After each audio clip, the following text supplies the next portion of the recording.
Balik tayo dito sa Metro Manila, yung mga bumibisita naman dyan sa Loyola Memorial Park sa bahagi po ng eastern side ng Metro Manila. Patuloy hong dumarami at inaasahang dodoble pa ito kumpara sa naitala kahapon. May pagulat dyan ng Star FM Manila.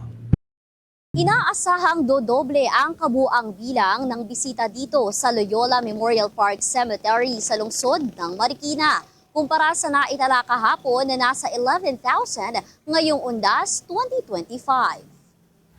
Umulan man bandang alas 12 ng katanghalian ay tuloy-tuloy pa rin ang pagdating ng mga bisita para alalahanin ang kanilang mga yumaong mahal sa buhay. Payapa kung ilarawan ng mga security personnel ang sitwasyon mula pa kahapong bisperas ng Undas hanggang ngayong Nobyembre 1.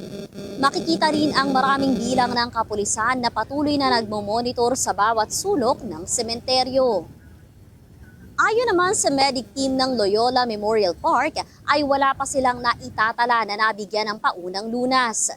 May mga nakahanda ring wheelchair para sa mga senior citizens na mahihirapang pumasok sa loob ng sementeryo. Dito nga sa Loyola Memorial Park nakahimlay ang mga labi ng mga sikat na personalidad tulad ni na King of Rap Francis Magalona, dating Senator Miriam Defensor Santiago, aktres na si Dida Blanca at si Master Showman Kuya Germs o Herman Moreno.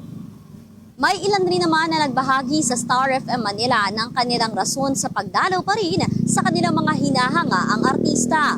Katulad na lamang ni Ramil Alburo na inalala ang King of Rap na si Francis Magalona sa kanyang puntod. Lalo akong naging po sa kanya yung siya, nawala. Kasi sumikat yung 3-star na sana, Kaleidoscope. Siyempre mabait siya, tapos sa kanta niya po, para sa bayan po. Talagang para sa yung laman ng kanta para sa Pilipinas na nangyayari po. Actually sir, nandito ako noon. Isa rin ako sa humatid sa kanya noon. Basta lumuwas po ako galing Batangas po. Pinupuntahan po namin. Kasi ito yung idol ko na rapper. Kaso nga lang, hindi buhay. Inspire po sa mga kanta niya, magaganda. Sikat na sikat po talaga siya. Tsaka siya po yung bumubuhay nung po natin, mga rap. Every colors, every hue. The plans by me and you. Like it's bad, take it slow. Nananatiling maayos naman ang daloy ng trapiko ng mga sasakyan at napananatiling nasusunod ang coding scheme. Yan ang report mula dito sa lungsod ng Marikina. Nag-uulat Star DJ Kimi Gora ng 102.7 Star FM Manila, and this is Bombo Radio Philippines, the #1 and most trusted source of news and information. Basta Radio, Bombo!